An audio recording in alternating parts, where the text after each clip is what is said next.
सर्वांना क्षमाचा अगदी मनापासून नमस्कार। 31 उद्या आहे आणि मग तुमचं काय नियोजन आहे वाईटी फॅमिली? गैरसमज करून घेऊ नका, मी जेवणाबद्दल विचारते। तुम्ही चिकन खाता की मटन खाता का व्हेज खाता? तर जे नॉनव्हेज खातात म्हणजे शक्यतो 31 ला नॉनव्हेजच खातात, तर नॉनव्हेज खाणाऱ्या लोकांसाठी झणझट अशी गावरान पद्धतीने 15 ते 20 लोकांसाठी मटन करी कशी करायची ते आपण पाहणार आहोत। वेळ न दवडता चला तर मग रेसिपीला सुरुवात करूया। इथं मी स्वच्छ धुतलेलं 2.25 किलो मटन घेतलंय। 1.5 किलोला कमी आहे आणि 2 किलोला 1.5 किलोला जास्त आहे आणि 2 किलोला कमी आहे। तर इथं मीठ आणि हळद आपण मटणाला व्यवस्थित लावायचं आणि अर्धा तास हे मटण असंच मॅरिनेट करायला ठेवायचं। तर मिठाचं प्रमाण सुद्धा रेग्युलर पेक्षा थोडंसं जास्त वापरायचं आणि हळदीचं प्रमाण सुद्धा रेग्युलर पेक्षा जास्त वापरायचं आहे। जर का तुम्हाला नॉनव्हेज छान आणि टेस्टी बनवायचं असेल तर त्याला मीठ आणि हळद लावताना चिंगूसपणा करायचा नाही। त्यानंतर कुकर घ्यायचा, कुकरमध्ये तेल घ्यायचं। तर तेलाचं प्रमाण तुमच्या आवडीनुसार तुम्ही कमी किंवा जास्त ठेवू शकता, मात्र कांदा वापरताना चिंगूसपणा करायचा नाही। मोठे 2 कांदे मी बारीक चिरून घेतलेले आहेत आणि हा कांदा आपण परतून घ्यायचा। पूर्ण ब्राऊन आपल्याला हा करायचा नाही, ब्राऊन कांदा होतो त्याच्या पहिली स्टेप असते तेव्हा आपण त्यामध्ये मॅरिनेट केलेलं मटण घालणार आहोत।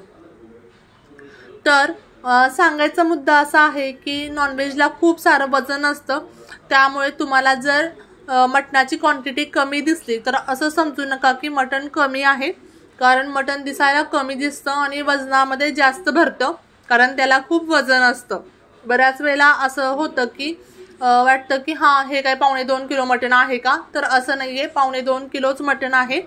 आणि जर छोटी आणि मोठी माणसं खाणार असतील तर 20 माणसं आरामात खाऊन होतात आणि फक्त मोठी माणसं खाणार असतील तर 15 माणसं आरामात ही मटण करी व्यवस्थित यांना सर्वांना पुरते।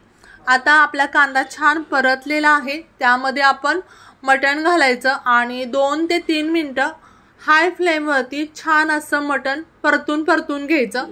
मागच्या वेळेला मी तुम्हाला मागच्या व्हिडिओमध्ये सांगितलं होतं की शक्यतो मटण कुकरमध्ये शिजवलं की त्याला टेस्ट येत नाही। आज माझ्याकडे पाहुणे येणार आहेत आणि मला खूप घाई गडबड आहे, तर मी काय केलंय, आपण 10 मिनिटं हे मटण असंच वाफेवरती कुकरमध्ये शिजवून देणार आहोत। म्हणजे कुकरचं टोपण न लावता 2 ते 3 ग्लास मी पाणी ओतले। 2 वेलची आहेत, दालचिनी आहे, लवंगा आहेत 4 ते 5, मिरे 2 ते 3 आहेत, 2 चमचे तीळ घेतलेत आणि 2 चमचे जिरं घेतलेत। आता हे सर्व ड्राय रोस्ट करून घ्यायचं आणि 1.5 चमचा धणे घेतलेत। तर मिऱ्याचं प्रमाण मी फक्त 3च मिरे वापरलेत, कारण ते मग असं तोंडामध्ये खूप तिखट लागतं। जर तुम्हाला आवडत असेल जास्त झणझणीत तर तुम्ही मिऱ्याचं प्रमाण वाढवू शकता।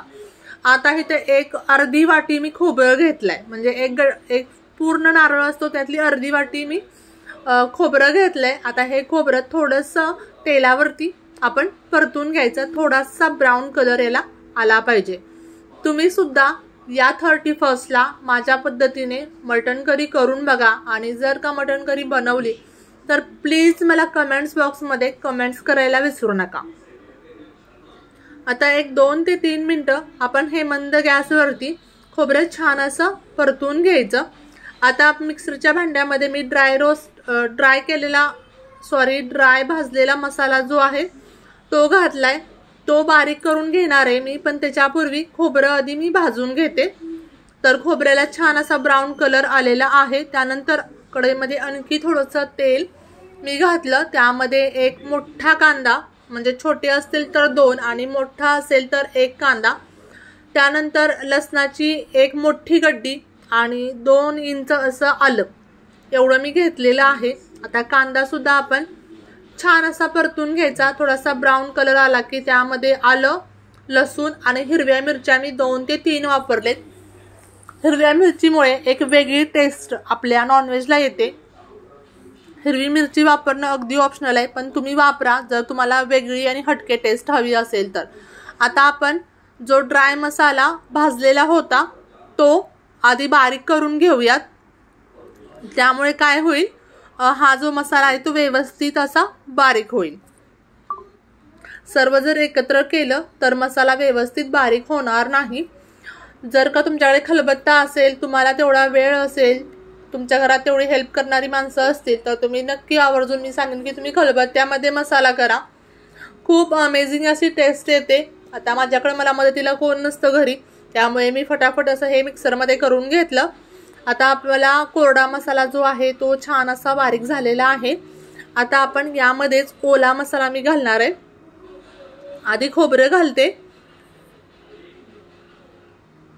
आणि त्यानंतर आलं, लसूण, हिरवी मिरची आणि कांदा। आता हे सर्व आपण छान असं फाईन बारीक करून घ्यायचं।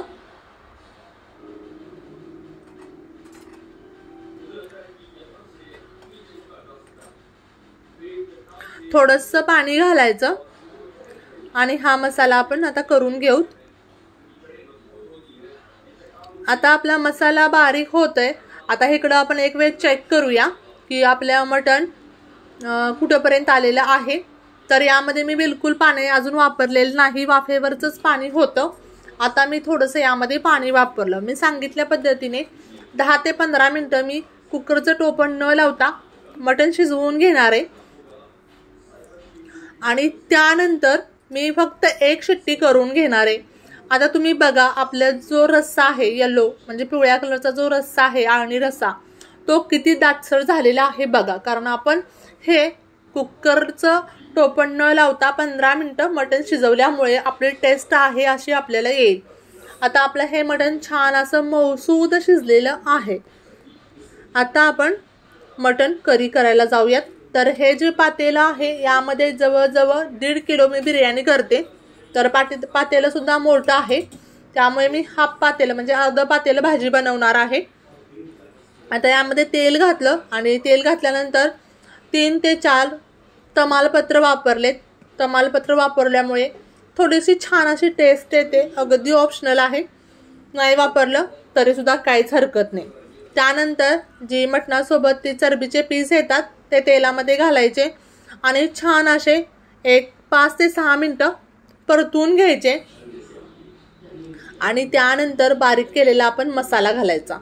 आता जे चरबीचे तुकडे होते ते तुम्ही ज्यावेळेला मटण शिजवता त्यावेळेला सुद्धा वापरू शकता, पण माझ्याकडे ते विसरलं, त्यामुळे मी तेलामध्ये छान असे भाजून घेतले आणि एवढी भाजी होतोपर्यंत ते शिजतात तेवढ्या वेळेमध्ये।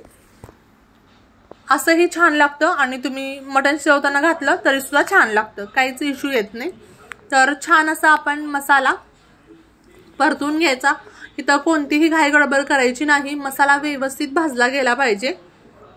आता यामध्ये मी लाल तिखट वापरते, म्हणजे कांदा लसूण मसाला जो असतो तो वापर। तुम्हाला जो स्क्रीनवर चमचा दिसतोय अंदाजे मी तेवढे 2 चमचे मी कांदा लसूण मसाला वापरलाय। थोडंसं झणझणीत असं मी हे मटण करी बनवते, कारण मटण करी म्हणलं की झणझणीत छान लागते, मिळमिळीत इतकी छान लागत नाही। आणि कलर छान येण्यासाठी मी यामध्ये बेडगी मिरची पावडर वापरलेली आहे। बेडगी मिरची पावडर वापरणं अगदी ऑप्शनल आहे, त्यामुळे टेस्टमध्ये कोणताच फरक पडत नाही। आता जो पिवळ्या कलरचा आळणी रस्सा आहे तो थोडा थोडा आपण त्या मसाल्यामध्ये घालायचा, म्हणजे तेल कमी लागतं आणि आपल्या मसाल्याला छान असं तेल सुटतं। आता छान असं मसाला तेल सुटल्यानंतर आपण शिजवलेलं मटण त्यामध्ये घालायचं, सर्व व्यवस्थित मिक्स करून घ्यायचं आणि मी थोडंसं यामध्ये पाणी घालून एक 10 मिनिटं मंद गॅसवरती हे मटण छान व्यवस्थित शिजवून देणार आहे।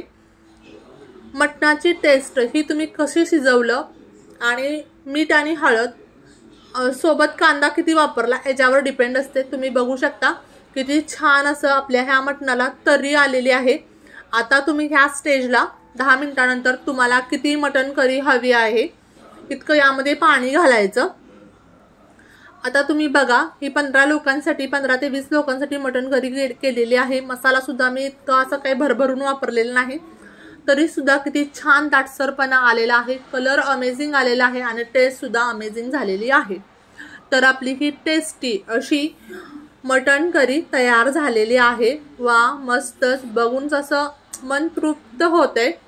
तर आता आपण प्लेटिंग करूया। तर मी चिकनची भाजी सुद्धा सोबत बनवली होती, कारण माझ्या घरातले थोडेसे गेस्ट होते ते मटण खात नव्हते, जे गेस्ट होते ते चिकन खात नव्हते, त्यामुळे वेगवेगळं असं मी बनवलेलं. तर आमच्या वहिनी साहेब ताट भरतेत, तर छान असं त्यांनी ताट भरवलं. आणि ही माझी स्वीट अशी भाजी. तर तुम्ही सुद्धा या 31ला छान असं मटन करी बनवा, बाजरीच्या भाकरीसोबत एन्जॉय करा. आणि मला कमेंट्स, लाईक, शेअर, सबस्क्राईब करायला विसरू नका. Bye bye.